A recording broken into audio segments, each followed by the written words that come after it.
جو آج ہمارا غریب مسلمان، غریب سے غریب، جس کا مکان اگر جھونپڑا ہو، کچا ہو، لیکن مسجد میں جب آتا ہے تو ایسا لگتا ہے کہ گویا دربار شاہی میں آ گئے. اللہ کا احسان ہے واقعیاً، یہ ہمارے مسلمانوں کا جذبہ ہے. میں آپ کو مبارکبادی دینے آیا ہوں کہ مبارک ہو آپ کے لیے کہ آپ نے اپنی جو کمائی تھی اللہ کے گھر کو عالیشان بنانے کے لیے، ان کی گالیچے کو، ان کی دیواروں کو اور ان کی روشنی کو عالیشان بنانے کے لیے اور خوبصورت بنانے کے لیے اپنا پیسہ لگایا. اور وہ بھی کون سا پیسہ؟ للہ پیسہ. اس میں کوئی شک کی بات نہیں. ہر مسلمان کو پتا ہے کہ مسجد میں جو پیسہ لگتا ہے وہ للہ لگتا ہے. اس میں زکات صدقات نہیں چلتا ہے، انٹرسٹ نہیں چلتا ہے. تو آپ نے جو پیسہ لگایا، جو اپنے لیے استعمال کرتے ہیں، وہ اللہ کے گھر کے لیے آپ نے استعمال کیا. تو سن لو اس کی خوشخبری. حدیث میں آتا ہے جس نے ایک چراغ جلایا، جس نے لائٹیں لگائی ہوگی، میں ان کو مبارکبادی پیش کرتا ہوں. خوشخبری سناتا ہوں. کتنی ہے یہاں فی الحال ابھی 6-7 8. تو ایک چراغ کا ثواب کتنا ہے؟ اللہ کے رسول صلی اللہ علیہ وسلم نے ارشاد فرمایا کہ ایک چراغ جلاتا، من اسرد سراجا، ایک چراغ جلاتا ہے، ایک بلب لگاتا ہے، تو اللہ تعالیٰ مرنے کے بعد اس کی قبر میں نور ایمان سے منور فرما دے گا. اس کی قبر نور سے منور ہو جائے گی قیامت تک.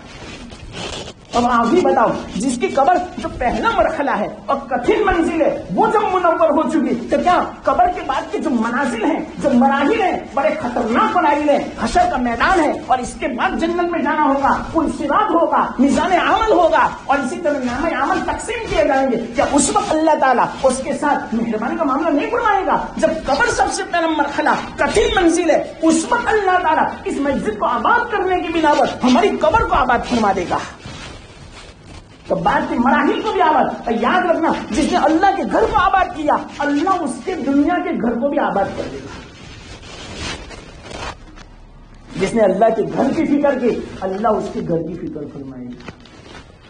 جس نے اللہ کے گھر میں آنے والے مصلیوں کی فکر کی، تو اللہ تعالیٰ اس کے گھر کے افراد کی فکر کرے گا، ان کے اولاد کی فکر کرے گا، ان کے والدین کی فکر کرے گا، ان کے بال بچوں کی فکر کرے گا. اور صرف دنیا کی نہیں بلکہ آخرت کی تو سب سے بڑی پریشانی ہوگی، اللہ تعالیٰ اس پریشانی کو دور فرما دے گا. جس نے دنیا کی پریشانی کو دور کیا ہوگا، جس نے دنیا کی حاجت کو پورا کیا ہوگا، اللہ اس کے آخرت کی حاجت کو پورا فرما دے گا. یہ تمام حدیث کا مفہوم ہے.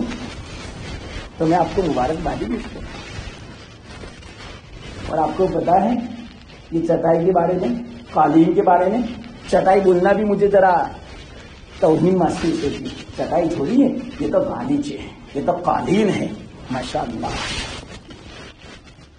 تو اس کا ثواب کیا ہے؟ حدیث میں آتا ہے کہ جو آدمی اپنی مسجد میں قالین کا، چٹائی کا انتظام کرتا ہے، کل قیامت کے دن اللہ تعالیٰ اس کو جنت میں سبز لباس اپنے ہاتھوں سے دے گا. کیسی تکلیف. تو میں خوشخبری سناتا ہوں. اچھا، اب آپ کہو گے کہ بلب تو لگ گئے، اب تو کوئی جگہ نہیں ہے کہ میں بلب لاؤں. کوئی حرج کی بات نہیں، اس کی شکل ہے. بلب کا بل آئے گا نہیں. بلب لگا دیا لگانے والے نے، لیکن بل لگانے والا تھوڑی بھرے گا، ہمیں بھرنا پڑے گا. تو ہر مہینہ 2 مہینے میں جو بل آئے تو آدمی یہ کر سکتا ہے کہ اس مہینے کا بل کتنا ہے، ٹھیک ہے 10,000. تو ایک کام کرو، 1,000 روپیہ میری طرف سے بل میں ٹھکانا.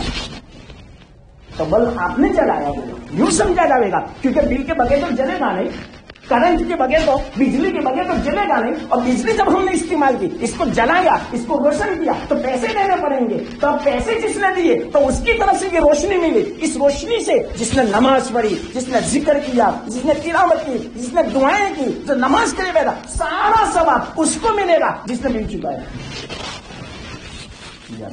اور دوسری بات یاد رکھنا، 1,000 روپئے تو ہم نے دیے مسجد میں، اللہ تعالیٰ باقی نہیں رکھتا.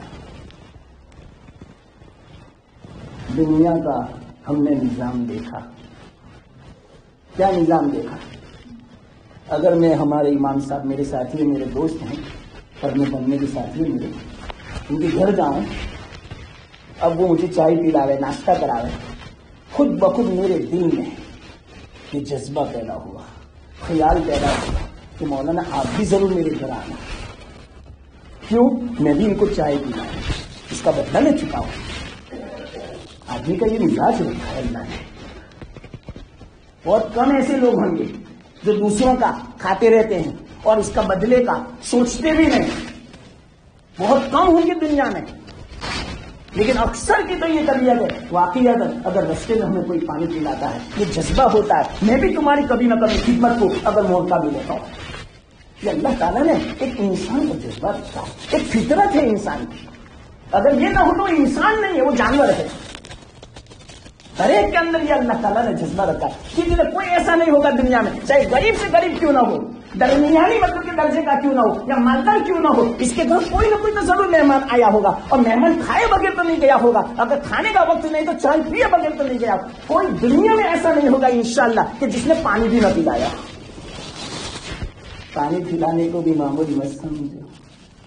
حدیث میں آتا ہے, وہ بھی میں مختصر آپ کو سنا دوں. حدیث میں ہے اللہ کے رسول صلی اللہ علیہ وسلم نے ارشاد فرمایا, جس آدمی نے کسی کو پانی پلایا ایسی جگہ جہاں پانی ملتا ہے, تو مسجد میں پانی ملتا ہے. اب میں کسی سے یوں کہوں کہ پانی پینا ہے تو آپ نے پانی پلا دیا, تو اس کا ثواب آپ کو پتا ہے. حدیث میں ہے اللہ کے رسول صلی اللہ علیہ وسلم ارشاد فرمایا, گویا اس نے غلام آزاد کیا اتنا ثواب. ایک گلاس پانی, حضرت عائشہ کی روایت ہے. اور غلام آزاد کرنے کا فائدہ مطلب کیا مطلب, آپ نے غلام آزاد کرنے کا ثواب. ارے ایک غلام کو آزاد کرنا گویا اپنے آپ کو جہنم سے آزاد کرنا. ایک گلاس میں جنت, ایک گلاس میں جہنم سے آزادی. اللہ کی قیمت تو دیکھو, اللہ کی رحمت تو دیکھو کتنی رحمت. معلوم, ایک فاحشہ عورت, زانیہ عورت اگلے زمانے میں, اس کا کام بس غلط اور اسی سے کمائی, پوری زندگی اسی میں گزاری. ایک کنویں کے پاس کتے کو دیکھا, وہ بیچارہ پیاس کے مارے کیچڑ کو چاٹ رہا تھا اور اپنی زبان لٹکائی ہوئی تھا. عورت نے سمجھ لیا کہ پیاسا ہے, بیچارے ادھر سے ادھر پانی کی تلاش میں ہیں, لیکن پانی ہے نہیں باہر, کنویں میں ہے.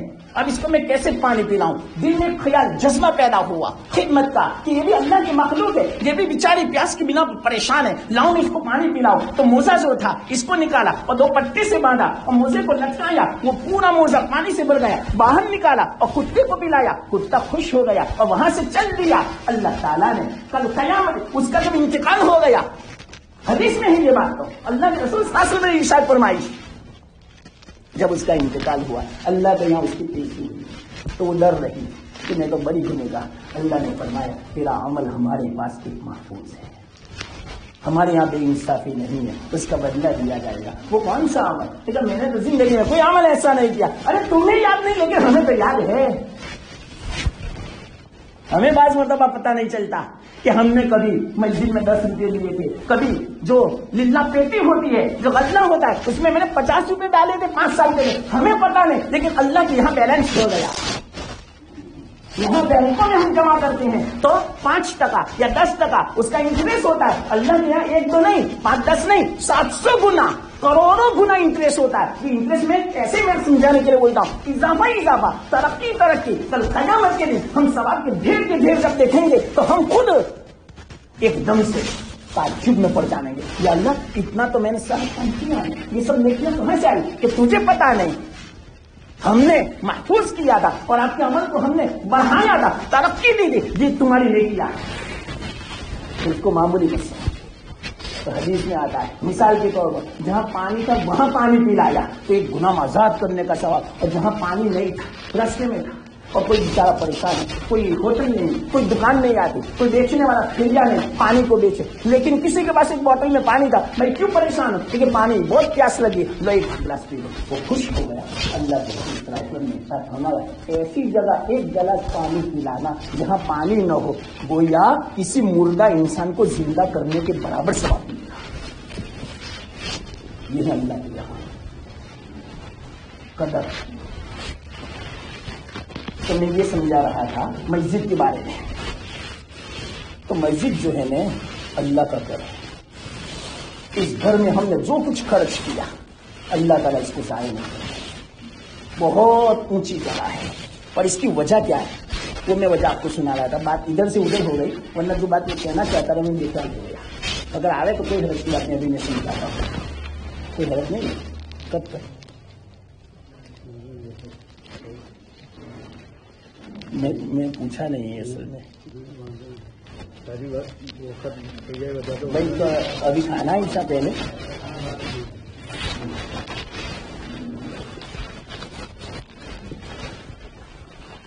تو اللہ کے رسول صلی اللہ علیہ وسلم کا جو فرمان ہے مساجد کے بارے میں اتنی زیادہ فضیلت ہے،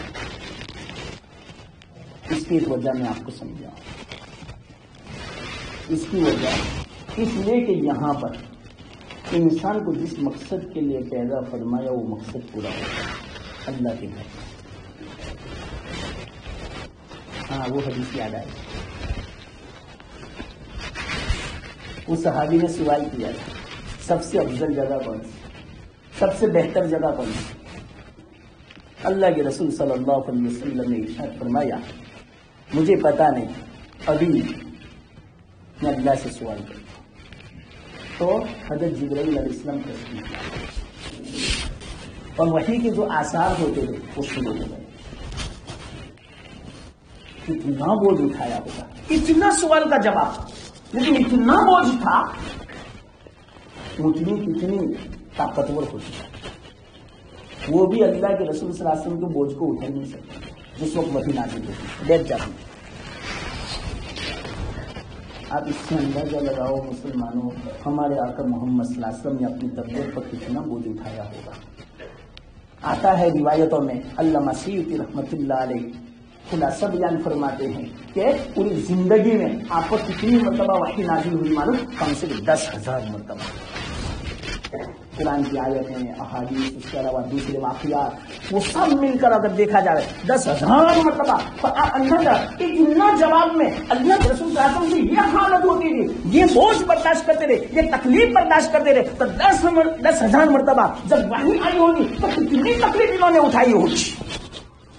ہمارے جیسے تو ایک وحی کے اندر زمین دوش ہو جاتا ہے، زمین میں دھس جا رہے. میں صحیح کہتا ہوں. لیکن اللہ تعالیٰ نے ہمارے آقا محمد صلی اللہ علیہ وسلم کو قوت بھی ایسی دی. کتنی قوت تھی معلوم آپ کو؟ 4,000 آدمی ہیں. حدیث میں بخاری شریف کی جو شرح ہے، علامہ ذہبی رحمۃ اللہ علیہ نے اس کو بیان فرمایا ہے کہ اللہ کے رسول صلی اللہ علیہ وسلم نے فرمایا کہ مجھے جنت کے 40 آدمیوں کی قوت دی گئی ہے، اور جنت کے ایک آدمی کی قوت کتنی؟ ہم سب کو انشاءاللہ کل قیامت کے دن اتنی قوت ملے گی. کتنی؟ 100 آدمیوں کی،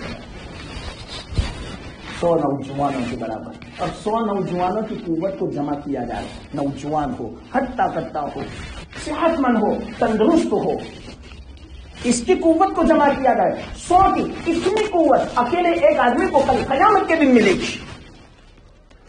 اور اس کی ہائٹ کتنی ہوئی؟ 90 فیٹ. سب اتنے اونچے ہوں گے، اس لیے عجیب نہیں لگے گا. اور چوڑائی کتنی ہوگی پتا ہے؟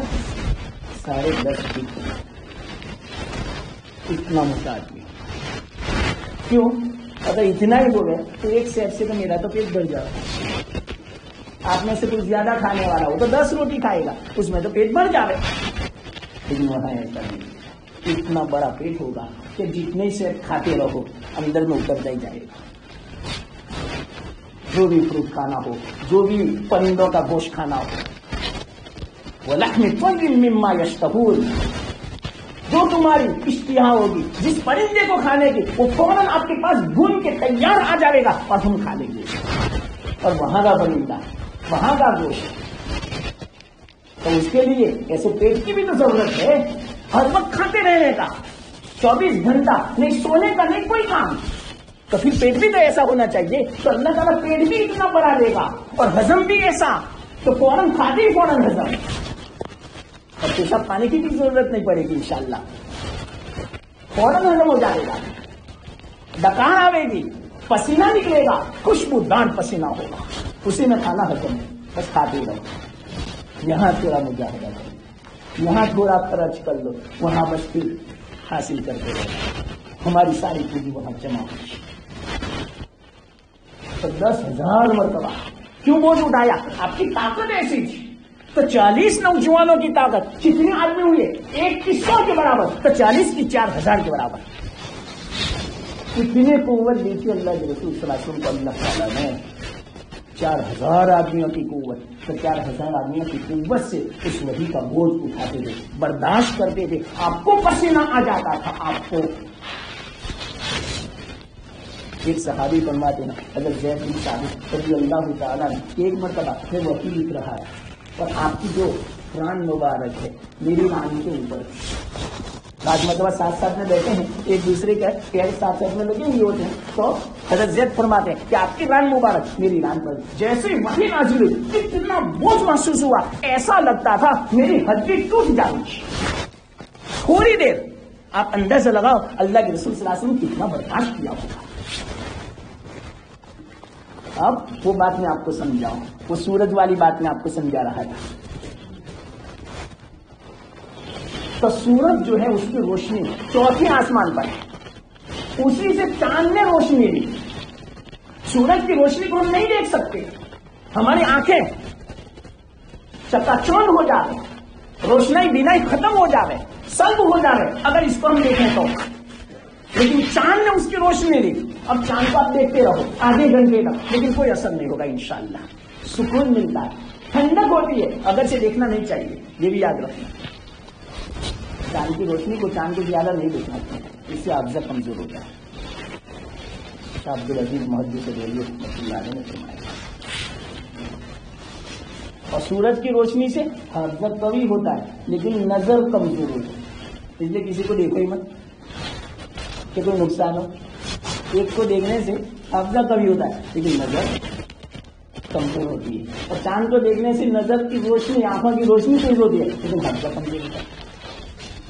اس لیے دیکھو ہی مت، بس اللہ سے دعا کرو. تو کیا فرمایا علماء نے کہ چاند نے روشنی حاصل کی سورج. اب چاند کو ہم دیکھتے ہیں، اس نے سارا بوجھ اٹھا لیا. تو اسی طرح قرآن کے نازل ہونے کا جو بوجھ تھا وہ سارا بوجھ اللہ کے رسول صلی اللہ علیہ وسلم نے اٹھا لیا. آپ کے واسطے سے بچوں نے اٹھایا. اس بنا پر بچہ اتنے بڑے کلام مجید کو اپنے سینے میں اٹھا لیتا ہے. یہ بات میں آپ کو سمجھا رہا ہوں. وجہ آپ نے سمجھی نہیں؟ اتنا بڑا جو کلام تھا تو اس وقت وحی نازل ہوئی. یہ وحی کا بوجھ میں آپ کو سمجھا رہا تھا. اس میں یہ بیچ میں بات آئی حدیث. تو صحابی نے سوال کیا یا رسول اللہ صلی اللہ علیہ وسلم سب سے افضل جگہ کون سی، سب سے بہتر جگہ کون سی دنیا میں؟ اللہ کے رسول صلی اللہ علیہ وسلم فرمایا مجھے بھی پتا نہیں. وحی کے انتظار میں بیٹھ گئے. اتنے میں حضرت جبرائیل علیہ السلام تشریف لائے اور یوں فرمایا یا رسول اللہ سب سے بہتر جگہ خیر اللقاء، تمام جگہوں میں سب سے بہتر اگر کوئی جگہ ہے تو مسجد کی جگہ ہے، اور سب سے بری اگر کوئی جگہ ہے تو بازار. اس کی وجہ ہے، وجہ میں آپ کو مختصر سنا دی. میں نے کہا نا کہ مسجد کی اتنی زیادہ فضیلت کیوں ہے، اس میں خرچ کرنے کی اتنی زیادہ فضیلت کیوں ہے، اس کی وجہ میں نے بتائی ہوئی. سب سے بہترین اگر کوئی جگہ دنیا میں ہو سکتی ہے وہ مسجد کی جگہ ہے. سب سے بری اگر کوئی جگہ ہے تو وہ بازار ہے. تو جب سب سے بہتر جگہ ہے تو اس میں خرچ کیا جائے گا تو پھر بعد میں اس کا ثواب بھی زیادہ ملے گا. اور کتنا ثواب، یہ سب سے بہتر جگہ ہے. اور یہاں جو خرچ ہوگا وہ سب سے بہتر سمجھا جائے گا. یہاں مقصد پورا ہوگا. یہ وجہ میں آپ کو سمجھا رہا ہوں کہ کیوں سب سے بہتر جگہ فرمایا. اس لیے کہ یہاں مسجد کا جو مقصد ہے وہ پورا ہوتا ہے. اور مسجد کا مقصد کون سا ہے؟ یاد رکھنا کہ ظاہری ہم نے دیواروں کو تو سجا دیا، اس کو آباد کر دیا، اس کو خوبصورت بنا دیا، اور اسی طرح لائٹ سے اس کو ہم نے چکا چوند فرما دیا. یہ سب کچھ ہے، لیکن صحیح معنوں میں مسجد کی آبادی تو کیا ہے معلوم؟ اللہ کا ذکر ہے، نماز ہے، تلاوت ہے، تعلیم ہے، ذکر کے حلقے ہیں، اعتکاف ہے. یہاں ہدایت کے حلقے لگنے چاہیے. ایک دوسرے کے لیے ہم معین بنے، رحمتوں کا سبب بنے، نہ کہ ایذا کا سبب بنے، نہ کہ ناراضگی کا سبب بنے، نہ کہ تکلیف کا سبب بنے. اسی بنا پر یہاں تک آیا کہ مسجد میں جب آؤ تو اس کا ادب یہ ہے کہ کوئی ایسی چیز کھا کے مت آؤ کہ جس سے دوسروں کو تکلیف پہنچے، اور خاص کر کے فرشتوں کو تکلیف پہنچے. یہ تو فرشتے یہاں تو جمع ہوتے ہیں.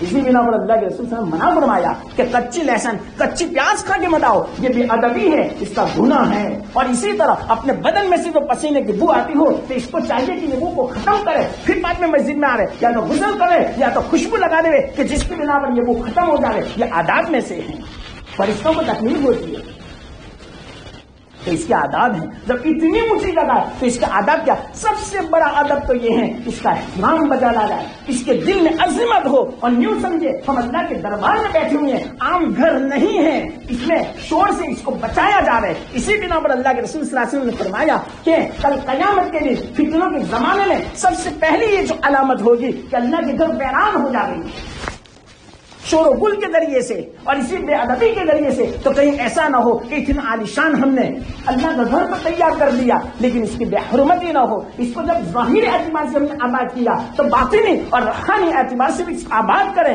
جس کا حکم اللہ تعالیٰ نے ہمیں عطا فرمایا مسجد کو آباد کرنے کا، اس سے ہم آباد کریں اور اس کا خیال رکھیں ہمیشہ۔ حدیث میں آتا ہے جو کوئی من بنا مسجدا للہ، اللہ کے لیے کوئی مسجد بناتا ہے اللہ اس کے لیے جنت میں گھر بناتا ہے۔ تو آپ سب کہو گے ہم تو کیسے بنا سکتے ہیں مولانا، ہم تو نہیں بنا سکتے۔ اللہ کے رسول صلی اللہ علیہ وسلم نے فرمایا جو پرندے کا جو گھونسلہ ہوتا ہے چڑیا کا، اتنی بھی کوئی مسجد بنا دے، کیا مطلب اس کا؟ اتنی مسجد تو ہوتی نہیں، گھونسلے کی مانند، اور گھونسلے جتنی چھوٹی مسجد تو ہوتی نہیں، کیا مطلب اس کا؟ اگر اتنا بھی حصہ لگایا اور پرندے کے گھونسلے کا حصہ مثال کے طور پر ایک اینٹ کا تو 5 روپے کی آتی ہے، 10 روپے کی آتی ہے، کسی نے 10 روپے دیے تاکہ میرے ان 10 روپیوں سے ایک اینٹ مطلب کہ مسجد میں لگ جائے، تو اس نے بھی گویا مسجد بنا دی۔ ایک اینٹ لگانے کا ثواب کتنا؟ اللہ تعالیٰ اس کے بدلے میں جنت میں گھر بنا دیں گے، یہ حدیث میں آتا ہے۔ اور یاد رکھنا ایک دوسرے میں آپ کو خوشخبری سناؤ، جس نے بھی اس میں حصہ لگایا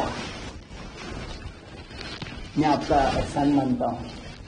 اور ماشاءاللہ طارق بھائی نام ہارون بھائی، ہم آپ کا نام ہارون بھائی اور زبیر بھائی، انہوں نے مجھے بھی، وہ کہتے ہیں انگلی کٹاتا، میں نے انگلی بھی نہیں کٹائی، صرف یوں سمجھو کہ کانٹا لگا، پوری وقت کی قربانی لگی، مجھے بھی الحمدللہ اس ثواب میں شریک کر دیا آپ لوگوں نے۔ کتنا ثواب ہے کہو گے؟ حدیث میں آتا ہے اللہ کے رسول صلی اللہ علیہ وسلم نے ارشاد فرمایا ایک حدیث میں 7 چیزوں کے بارے میں کہ اس کا جو صدقہ کیا جاتا ہے وہ جاری رہتا ہے، اس کا نفع ہمیشہ باقی رہتا ہے، ہمیشہ 24 گھنٹہ اس کا ثواب لکھا جا رہا ہے قیامت تک، بلکہ مرنے کے بعد بھی وہ صدقہ اور وہ ثواب جاری رہتا ہے۔ تو ان 7 چیزوں میں سے ایک اللہ کے رسول صلی اللہ علیہ وسلم نے مسجد کو بھی بیان فرمایا۔ تو الحمدللہ آج آپ کی ابتدائی مجلس ہے، ابتدائی مجلس میں مجھے بھی شریک کر دیا کہ میں بھی کچھ آپ کو میں فضیلتیں سناؤں، آپ کی میں حوصلہ افزائی کروں، میں آپ کو مبارکبادی پیش کروں، آپ کی خوشی میں بھی شریک ہو جاؤں۔ کس طرح؟ یہ بھی ایک مجاہدہ، یہ بھی ایک مطلب کہ دیرہ میں نے کہا تھا سکون ہے، تو ایک بات کے اعتبار سے میں بھی خوش ہوں، میں بھی دعا کرتا ہوں، تو اس اعتبار سے میں شریک ہو گیا، تو یہ صدقہ جاریہ ہے۔ اور صدقہ جاریہ کیسا؟ ایک میں مختصر بات سناؤں۔ جو پہلی ابتدا کرتا ہے اس کے بعد جو کچھ ثواب ہوتا ہے ابتدا کرنے والے، تو جس نے یہ پہلے سوچا ہوگا، پلان بنایا ہوگا کہ ہمیں مسجد بڑی بنانی ہے، اس کے لیے یہ کرنا ہوگا، یہ خرچہ کرنا ہوگا، چلو ہم مشورہ کریں، ہم لوگوں کو جمع کریں، ان کے سامنے یہ مسئلہ رکھیں، تو سب سے پہلے جس کے دماغ میں یہ بات آئی ہوگی کہ سارا ثواب اگرچہ دوسروں نے بھی خرچ کیا لیکن ان کا ثواب دوسروں کا جو ہے وہ ان کو ملے گا، ابتدا کرنے والے کی یہ اچھی بات ہے۔ حدیث میں بھی یہ بات، جو اچھی مطلب کہ سنت جاری کرے گا اس کے بعد جو اس کے پیچھے چلے گا وہ سارے پیچھے چلنے والوں کا ثواب، پہلی جو ابتدا اور سنت کو جاری کرنے والا ہے، اچھا طریقہ جو رواج دینے والا ہے، اس کے نام اعمال میں اس کا ثواب لکھا جائے گا۔ اسی لیے ایک بات میں آپ کو سنا، ہمارے آقا کوئی درست تو نہیں کیونکہ دوسری جگہ اذان کا آواز ہے، کیونکہ مجھے یوں تھا مغرب سے عشاء، تو یہ بھی آپ کی قربانی انشاءاللہ، یہ بھی ثواب میں لکھا جائے گا۔ اللہ کے رسول صلی اللہ علیہ وسلم جب ہجرت کر کے مدینہ تشریف لے گئے، سب سے پہلی فکر تھی اپنے مکان کی نیند، اللہ کے گھر کی فکر۔ مسجد قباء یہ سب سے پہلی مسجد تیار ہوئی اسلام میں، صحیح معنوں میں جو مسجد کا جو ڈھانچہ ہے جس کو مسجد کہا جائے وہ مسجد قباء، اس کے بعد مسجد نبوی۔ اللہ کے رسول وہ حرم شریف میں بات نہیں کرتا، وہ تو میں نے آپ کو سنا ہے، سب سے پہلی مسجد۔ تو مسلمان جہاں گیا الحمدللہ سب سے پہلے اس کی فکر تھی مسجد. وہ میں واقعہ سنا رہا تھا اور یہاں سے یہ سب بیچ میں باتیں آئی. تو اللہ کے رسول صلی اللہ علیہ وسلم جب 14 دن وہاں ٹھہرے تھے قباء، جو حج کرنے والے ہیں وہ جاتے ہیں مسجد نبوی سے صبح میں جاتے ہیں 2 رکعت نماز پڑھنے کے لیے، اور نہ جاتے ہو تو ضرور جانے کا. 2 رکعت نماز پڑھنے کا عمرہ مقبولہ کا ثواب ملتا ہے. 2 ریال میں پورے عمرے کا ثواب، اور وہ بھی مقبول صرف 2 رکعت. وہ مسجد قباء وہ برکت ہے. کیوں؟ اس کی بنیاد تقوی پر رکھی گئی، اللہ کے خوف پر رکھی گئی. تو انشاءاللہ اس کی بنیاد بھی تقوی پر ہے. ہمارا کوئی مقصد نہیں ہے، نمائش کا کوئی مقصد نہیں ہے، ہماری واہ واہ ہو، ہماری تعریف ہو، یہ کوئی مقصد نہیں ہے. بس تقوی پر کہ اللہ راضی ہو جائے، اللہ خوش ہو جائے، اللہ کی عبادت آباد ہو، جہاں پر اللہ کی تلاوت ذکر آباد ہو. بس یہی مقصد ہے. اسی کو بولتے ہیں تقوی کی بنیاد. تو وہ تقوی کی بنیاد کی بنا پر اتنی زیادہ فضیلت. تو وہاں سے تو مسجد نبوی آج گنبد خضرا جہاں ہے وہیں اللہ کے رسول صلی اللہ علیہ وسلم کے مکانات تھے، چھوٹے چھوٹے 1 کمرے کے. وہاں جب پہنچے تو اللہ کے رسول صلی اللہ علیہ وسلم نے ایک جگہ کا انتخاب کیا، اپنی طرف سے نہیں، اللہ کی طرف سے انتخاب کا. سن لینا. تو اونٹنی وہاں بیٹھی جو جگہ اللہ کی طرف سے منتخب تھی. تو وہ جگہ کس کی تھی معلوم؟ 2 بچے یتیم تھے، سہل اور سہیل رضی اللہ تعالیٰ عنہما، ان کی وہ جگہ تھی. اللہ کے رسول صلی اللہ علیہ وسلم فرمایا یہ کن کی پرورش میں ہے، کن کی ماتحتی میں ہے؟ تو کن کی ماتحتی میں معلوم؟ ایک صحابی تھے حضرت زبیرہ بن ربیع رضی اللہ تعالیٰ عنہ، ان کی پرورش میں، ان کی ماتحت میں ان کو بلایا کہ بھائی یہ زمین ان کی ہے، ہمیں یہاں اللہ کا گھر بنانا ہے. تو کیا کرے بھائی؟ ایسے ہی لے لو. اللہ کے رسول نے فرمایا نہیں، ایسے ہی نہیں، کیسے ہم بتائیں. تو کتنے میں خریدی معلوم؟ 10 درہم. اس زمانے کے 10 درہم. اللہ کے رسول صلی اللہ علیہ وسلم اعلان فرمایا بھائی 10 درہم کی یہ جگہ ہمیں خریدنی ہے، اللہ کا گھر بنانا ہے کسی کے پاس پیسے. حضرت ابوبکر صدیق رضی اللہ تعالیٰ عنہ خوش نصیب صحابی ہیں، انہوں نے فرمایا یا رسول اللہ میرے پاس موجود ہے 10 درہم، میں چکا دیتا ہوں، قسم کھا کے میں کہتا ہوں. اس وقت سے لے کر قیامت تک مسجد نبوی میں جتنے بھی نماز پڑھیں گے، اللہ کے رسول نے کتنی نمازیں پڑھی؟ ہزاروں نمازیں پڑھی، صحابہ نے پڑھی، ائمہ نے پڑھی، بزرگوں نے پڑھی، ابدالوں نے پڑھی، صالحین نے پڑھی، کتب نے پڑھی، نہ معلوم کس نے وہاں نماز پڑھی ہوگی. اور کتنی نمازیں ہو رہی ہے، وہ سارا نمازوں کا ثواب حضرت ابوبکر کی نماز عامر. اب اس مسجد میں جتنی نمازیں ہوگی، جنہوں نے حصہ لگایا، پیسہ لگایا، محنت کی، کوشش کی، دعائیں کی، کسی بھی اعتبار سے کسی کو مشورہ دیا، تو ان تمام جتنی بھی عبادت ہوگی انشاءاللہ، اور یہ مسجد قیامت تک رہے گی. اور قیامت کے بعد بھی میں نے روایت بیان کی تھی. کون سی؟ اللہ کے رسول صلی اللہ علیہ وسلم کی، کہ جنت میں یہ جگہ جاوے گی تو وہاں تک اس کا ثواب ملتا رہے گا. یہ صدقہ جاریہ ہے. اور ایک اور حدیث میں سنا دو. مسجد نبوی جب بنیاد رکھی گئی تو اندھیرا، مغرب سے اندھیرا ہو گیا، کھڑکیاں نہیں، چراغ نہیں، چھتیں چھوٹی. تمیم داری رضی اللہ تعالیٰ عیسائی اخیر میں مسلمان ہوئے. ان کا عجیب واقعہ ہے. دجال سے ملاقات ہوئی، حدیث میں ہے یہ بات. دجال تو کب سے پیدا ہو چکا اور یہ یہود انتظار کر رہے ہیں. اور آج کل کا جو ماحول ہے نا کورونا کا، وہ کورونا کا ماحول نہیں ہے، دجال کے آنے کا ماحول ہے. یہ لمبی بات ہے لیکن وقت ہو گیا، ورنہ اس کو بھی میں مختصر سمجھاتا حدیث کی روشنی میں. یہ کورونا کیا ہے؟ یہ ان کی سازش ہے، پروپیگنڈا ہے. دجال کے آنے کا فلم تیار ہو رہا ہے، زمین ہموار ہو رہی ہے. وہ کہتے ہیں ہمارا خدا آئے گا، تو خدا کے آنے کی تیاری ہو رہی ہے. جب بادشاہ کسی جگہ جاتا ہے تو رستے بند ہوتے ہیں، گاڑیاں بند کر دیا، رستہ ان کے لیے خالی کر دیا جاتا ہے، گاڑیاں نہیں چلتی. بادشاہ کو صرف گزارنا چاہتا ہے تو اس کے لیے گویا ہم نے رستے ہموار کر دیے، میدان ہموار کر دیا کہ بادشاہ آ رہا ہے. تو اسی طرح یہود، آج پوری دنیا میں حکومت یہود کی ہے، یاد رکھنا. آپ جانو یا نہ جانو، یہود کے ماتحت میں ان کے حکموں کے اشاروں پر پوری دنیا چل رہی ہے. آج یہ جو کچھ ہے ابھی انڈیا میں بھی اور پوری دنیا میں، عربستان میں، حرمین میں، چاہے یورپ میں ہو، چاہے یو کے میں ہو، چاہے امریکہ میں ہو، چاہے افریقہ میں، یہ سب ان کے اشاروں سے چلتا ہے، اسرائیل کے اشاروں سے. یاد رکھنا اس بات کو. اور یہ سب کچھ کیوں ہو رہا ہے؟ پھر تیار ہو رہا ہے دجال کے آنے کا. انہوں نے اپنا رب مانا ہے، ہمارا رب آنے والا ہے. یہ اس کے لیے زمین ہموار کی جا رہی ہے. تمام انسانوں کے ذہنوں کو ایک قسم کا بنایا جاتا ہے، سب کو انہوں نے ٹیسٹ لے لیا گھروں میں بٹھا کر لاک ڈاؤن کر کے. یہ کورونا کی بنا پر نہیں ہے, یہ لاک ڈاؤن یہ ٹیسٹ ہے ان کی طرف سے. ہم دیکھتے ہیں, ہم دیکھیں تو صحیح, ٹیسٹ تو لے لیں. ہم پوری دنیا پر حکومت کر سکتے ہیں, تو آج پوری دنیا پر حکومت یہود کی کہ لاک ڈاؤن انہوں نے کر کے دکھایا. حرمین بند کروا دیا, مدارس بند کروا دیے, مسجدیں بند کروا دی. یہ دجال کے آنے کی یہ گویا ایک تیاری ہو رہی ہے. یاد رکھنا. تو تمیم داری رضی اللہ تعالیٰ عیسائی, تو دجال پیدا ہو چکا ہے. یہاں سے یہ بات میں نے ضمن کہی, دجال کی زیارت ہو گئی, دیدار ہو گیا. تمیم داری کو اللہ کے رسول اعظم کے سامنے ذکر کیا. اللہ کے رسول اتنے خوش ہو گئے, مسجد نبی میں سارے صحابہ کو بلایا, بیٹھو بیان ہوگا.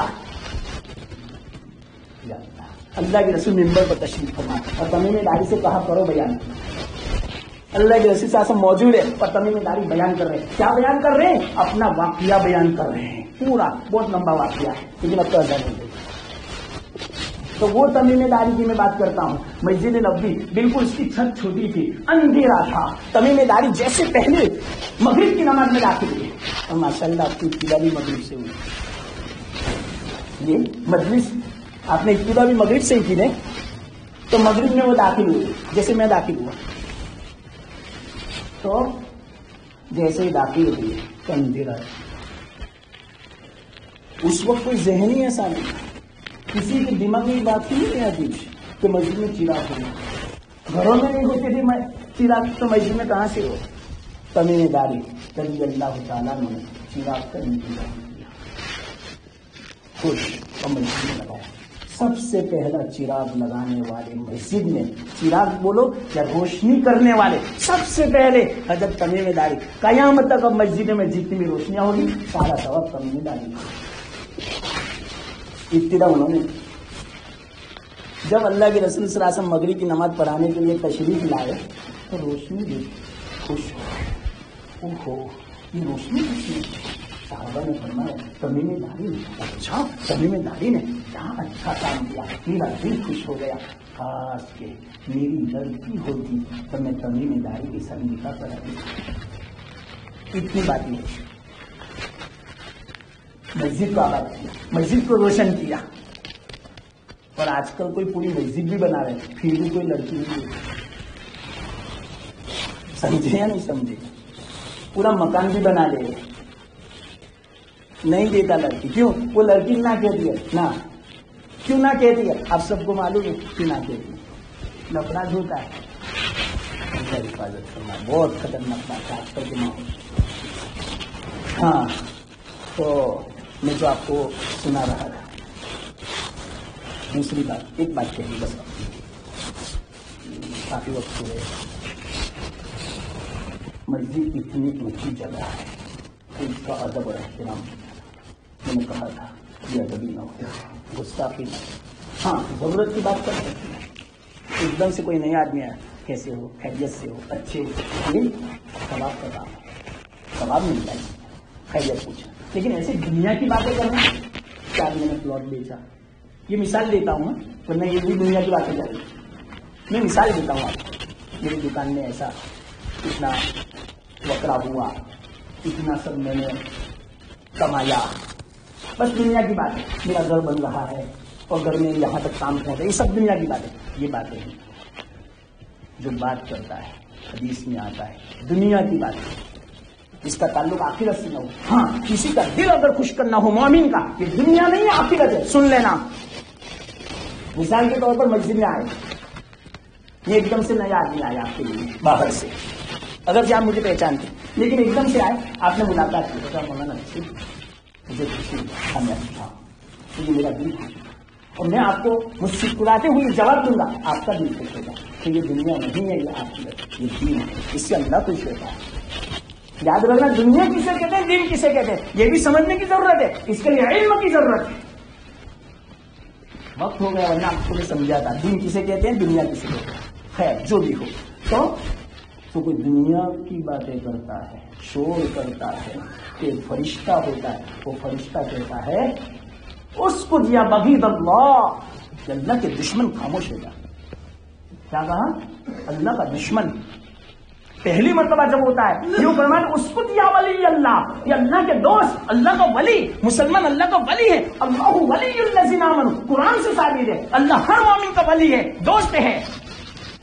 تو مومن ولی ہے، لیکن جب مسجد میں باتیں کرتا ہے تو پہلے فرشتہ یوں کہتا ہے اسکت یا ولی اللہ، اللہ کے ولی خاموش ہو جا، یہ اللہ کا گھر ہے، یہاں باتیں مت کیا کر. پھر بھی وہ خاموش نہیں ہوتا ایک مرتبہ بات کرنے کے بعد، گویا فرشتہ اس وقت بولتا ہے، ہمیں نہیں سنائی دیتا. اللہ کے رسول صلی اللہ علیہ وسلم کا فرمان 100% صحیح ہے، چاہے ہمیں سمجھ میں آوے یا سنائی دے یا نہ دے، کوئی حرج کی بات نہیں، لیکن یہ ہوتا ہے. فرشتہ بولتا ہے، میں نے آپ کو کہہ دیا. تو یاد رکھنا جب ہم بات کرتے ہیں دنیا کی تو فرشتے نے یہ کہا ہمیں کہ اسکت یا ولی اللہ، لیکن نہیں خاموش ہوا. تو اب دوسری مرتبہ کہتا اس کو یا بغیر اللہ، اب تو اللہ کا دشمن ہو رہا ہے. 1 منٹ میں اللہ کی ولایت چھین لی.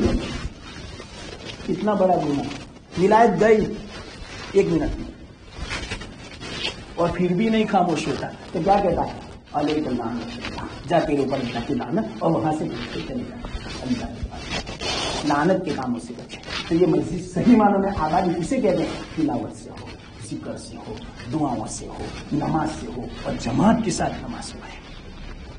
میں ابھی ایک دم بات یاد آئی، میں نے کہا تھا نا ماشاءاللہ اللہ تعالیٰ نے گجرات والوں کو بڑا نوازا ہے. وہاں میں آپ کو ایک واقعہ سنانے والا ہے، لیکن اب بہت کافی عشاء کا وقت ہو گیا اس بنا پر. ہم بات تو کہیں گے کہ سناؤ، لیکن ہو سکتا ہے کہ بات باہر جا کے کہیں. ان صاحب نے تو کھانے کا بھی وقت لے لیا، اب تو انسان کی بات کھانا ہے آپ، لیکن اب میں آپ کے کھانے کا وقت زیادہ لیٹ نہیں کرتا. اور نماز کتنے بجے ہے؟ اچھا، اذان کا وقت ہو گیا. ہاں تب تو وقت ہو گیا. اللہ تعالیٰ نے جو کہنے کی توفیق، اپنی اخلاص کی برکت، توجہ کی برکت، اور ان کی محفل میں بنانے والے اور اس کو جو عالیشان کرنے والے ہیں، ان کی برکت، ان کی اخلاص کی برکت سے میں نے بھی نہیں سوچا کہ اس طرح کی باتیں آئی، اور الحمدللہ اس کی باتیں آ رہی ہیں. ابھی 1 گھنٹہ اور چاہیے. یہ اخلاص کی برکت ہے آپ لوگوں، میرا کمال نہیں، آپ کی توجہ کی برکت ہے. اللہ کی رحمت نازل ہوئی کہ اللہ نے جو کہنے کی توفیق عطا فرمائی، اللہ قبول فرمائے. بلکہ آئندہ خیال رکھنا. ویسے کون سا خیال ہم نے بنا کر دیا، اب خرچے کا خیال رکھنا. اتنا آسان ہے، میں آپ سے نہیں کہتا ہوں. اگر واقعیتاً ہم بچوں کا خرچہ دیکھے پورے مہینے کا، کم سے کم آج غریب آدمی بھی اپنے بچے کو 10 روپے دیتا ہے. کیوں؟ 5-10 روپے، 5 روپے کا کچھ آتا ہے، 10 روپے دیتا ہے تو مہینے کے 300 روپے ہوئی. تو ہم اللہ کے گھر کو 300 تو نہیں 100 کا دے دیں. کوئی مسلم ایسا نہ ہو غریب، مثال کے طور پر اس کی حیثیت ایسی ہے تو 100 روپے تو ضرور. اس کے لیے آسان شکل کیا ہے کہ ہر جمعہ کو 25 روپے ڈالے. اگر ہر مسلم اس طرح ڈالے گا تو انشاءاللہ آپ کی مسجد کا سارا خرچہ ایسے گلے میں سے ہو جائے گا. آپ کو دوسرے سے بھیک بھی نہیں مانگنی پڑے گی، کسی کے سامنے ہاتھ بھی نہیں پھیلانا پڑے گا. آپ کے گلے سے سارا خرچہ نکل جائے گا انشاءاللہ. اور اصل سب سے بڑا ہمارا خرچہ لائٹ بل کا، اور مؤذن صاحب اور امام صاحب ان کی تنخواہ، وہ بھی انشاءاللہ آسانی سے ہو جا رہے ہیں. اگر ان کو بھی اپنے بچے سمجھے. اور یہ تو ہمارے گویا سفارش نہیں، ہماری عبادت کو اللہ تک پہنچانے والے بہت بڑا احسان ہے. یہ تو میں نے ایک مثال بھی 100 روپے کی، بچے کو 300 روپے دے دیتے تو واقعی اگر ہمیں اللہ کو بھی دے. قسم کھا کے میں کہتا ہوں اللہ باقی نہیں رکھے گا مسلمان. سنو پھر سے میں کہتا ہوں، اللہ کے گھر میں بیٹھا ہوں، اللہ باقی نہیں رکھے گا.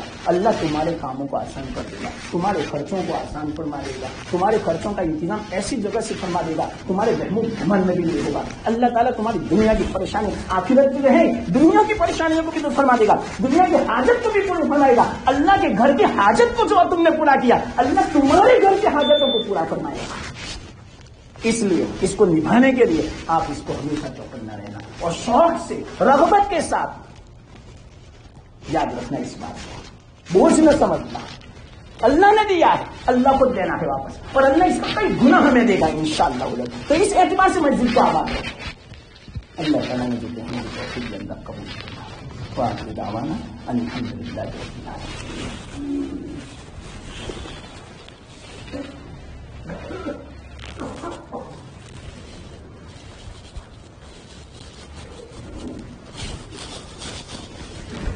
اللهم لك الحمد كما انت اهل، فصل وسلم على سيدنا محمد كما انت اهل، وعلمنا ما انت اهل، فانك اهل التقوى واهل المغفرة.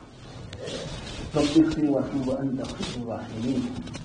ربنا اغفر لنا ذنوبنا، ربنا اغفر لنا ذنوبنا، ربنا اننا آمنا فاغفر لنا ذنوبنا وكفر عنا سيئاتنا وتوفنا مع الأبرار ربنا لا تزغ قلوبنا بعد إذ هديتنا وهب لنا من لدنك رحمة إنك أنت الوهاب ربنا آتنا في الدنيا حسنة وفي الآخرة حسنة وقنا عذاب النار ربنا لا تجعلنا فتنة للقوم الظالمين ونجنا برحمتك من القوم الكافرين یا اللہ ہم سب کو مغفرت یا اللہ ہمارا جمع ہونا قبول کرے یا اللہ تیری اور تیرے رسول صلی اللہ علیہ وسلم کی باتوں کو سننا اور سنانا سب قبول فرما یا اللہ اس مسجد کو بھی قبول فرما یا اللہ مسجد میں جس نے خرچ کیا یا اللہ کسی بھی اعتبار سے اس مسجد کی خدمت کی خیال کیا یا اللہ سب کو تو جانتا ہے یا اللہ سب کو تو قبول فرما دنیا میں بھی آخرت میں بھی ان کی نسلوں کو بھی قبول فرما ان کے اولاد گھر والوں کو ان کے والدین کو جس نیت سے انہوں نے یا اللہ حصہ لگایا چاہے انسان ثواب کے لیے ہو جو بھی نیت ان کی نیتوں کو تو زیادہ جانتا ہے ان کی نیتوں کو قبول فرما کر نیتوں کے مطابق یا اللہ کو فیصلہ اور اگر نیتوں میں کھوٹ ہو آئی ہو اس کو تو معاف فرما دے یا اللہ دنیا سے یا اللہ شہرت اگر طلبی ہو اور یا اللہ اگر اپنا یا اللہ بڑائی کا اگر جذبہ ہو عجب کا حب جاں کا یا کوئی بھی اس طرح کا جذبہ جو شیطانی نفسانی ہو جو یا اللہ رکاوٹ بننے والا ہو قبولیت میں ان تمام کو معاف فرما دے ہم معافی چاہتے ہیں ہم انسان بشر ہے ایسا خیال وسوسہ آ گیا ہو تو معاف فرما دے یا اللہ کی معاف فرما دے سب کو قبول فرما یا اللہ جنہوں نے بھی حصہ لگایا کسی بھی اعتبار سے دام میں جینا میں سکون قدم میں یا دعاؤں کے اعتبار سے تعلق کے اعتبار سے چاہنے کے اعتبار سے کسی بھی اعتبار سے محبت کی نظر سے دیکھنے کے اعتبار سے یا اللہ یا مسجد کو آباد کرنے کے اعتبار سے جس اعتبار سے بھی یا اللہ جس نے ساتھ دیا ان کو بھی اور ان کے طوفان میں پورے گاؤں والوں کو اور سب کو یا اللہ گھر والوں کو سب کو یا اللہ جو ابراہیم علیہ السلام نے دعا مانگی تھی ایک ہی دعا ربنا تقبل منا تو یا اللہ ہماری طرف سے بھی ہم یا اللہ دعا کرتے ربنا تقبل منا انک انت السمیع العلیم اور ہم کو صحیح معنوں میں یہ بھی دعا کی تھی ربنا وجعلنا مسلمین تو ہم سب کو صحیح معنوں میں مسلمان بنا دے صحیح معنوں میں اس مسجد کو آباد کرنے والے بنا دے یا اللہ اس مسجد کا آگے چلانے کی توفیق دے یا اللہ یہ مسجد جنت میں جائے گی تو یا اللہ مسجد کو آباد کرنے والوں کو بھی ضرور اس مسجد کو سب جنت میں یا اللہ داخلہ فرما دے گا یا ارحم الراحمین اپنی پکڑ سے بچا لے ناراضگی سے بچا لے اس مسجد کو یا اللہ صحیح معنوں میں آباد کرنے کی توفیق دے کہ جس کی رحمت ہے یا اللہ مسجد میں بھی ہو اور اس یا اللہ اس کی رحمتوں اور ہدایتوں کا نور پورے گاؤں والوں کو یا اللہ گھیر دے پورے گاؤں والوں کے لیے محیط ہو سب کو یا اللہ تو قبول فرما یہاں نمازیں ہو تلاوت ذکر ہو اعتکاف ہو تعلیم ہو یا اللہ جو کچھ بھی ہو یا اللہ سب کو قبول فرما دے اور آئندہ اس مسجد کو خود آباد کرنے کی توفیق دے اور جو کچھ آئندہ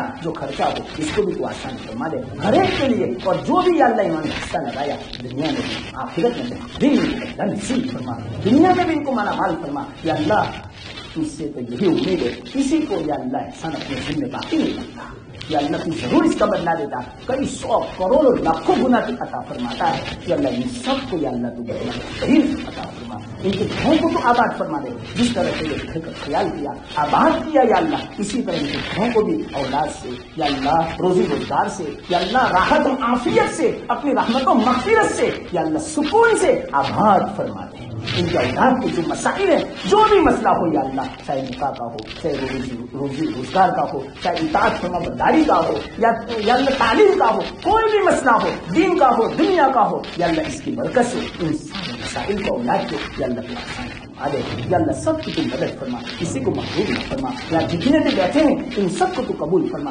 جس طرح یہاں تم نے اپنے گھر میں جمع کیا تو اسی طرح یا اللہ جنت میں ہم سب کو جمع فرما یا اللہ کسی کو محروم نہ فرمانا مرتے دم تک ایمان اور اسلام پر قائم دائم رکھ اور جب تیرے پاس میں آوے تو ایمان اور اسلام کے ساتھ یا اللہ ہمارا خاتمہ ہو حسن خاتمہ ہو تو راضی ہو ہمارے ذمہ میں کسی کا حق نہ ہو نہ تیرا نہ بندوں کا کسی کا حق باقی نہ ہو یا اللہ اور ہمیں یا اللہ تیرا حکم پورا کرنا یا اللہ آسان فرما دے ایک سنت کو سنت میں آسان فرما دے سنت کی محبت عظمت دے تیرے احکام کے حکم عظمت دے یا اللہ محبت دے یا اللہ تیری معرفت نصیب فرما یا اللہ علم دے یا اللہ تیرے احکام کا سنتوں کا اور اس پر عمل کی توفیق دے ہم سب کو صحت دے تندرستی دے بیماری آفت پریشانی دور فرما دے بڑا اچھا موقع بڑی مبارک مجلس ہے یا اللہ تیری رحمت نازل ہو رہی ہے یا اللہ دل نہیں چاہتا ہے کیا مانگے کیا نہ مانگے یا اللہ کوئی چیز نہ چھوڑے لیکن یا اللہ ہم جو کچھ مانگے وہ کم ہے یا اللہ تیری عطا کے مقابلے میں یا اللہ ہمیں تو مانگنا بھی نہیں آتا، کیا مانگنا چاہے، ہماری کیا ضرورت حاجت ہے وہ ہمیں تو پتا نہیں، تجھے پتا ہے، ہم نے جو مانگا وہ بھی دے، جو ہم نے نہیں مانگا اور تجھے پتا ہے حاجتیں، یا اللہ وہ ساری حاجتیں عافیت اور آسانی کے ساتھ ہماری دنیا آخر سب کی یا اللہ الحمدللہ رب العالمین حمدا یوافی نعمه ویکافی مزیدہ اللهم انك تعلم حاجتنا فاتنا سؤلنا ربنا تقبل منا انك انت السميع العليم وتب علينا انك انت التواب الرحيم وصلى الله تعالى على خير خلقه محمد وعلى اله واصحابه اجمعين وسلم تسليما برحمتك يا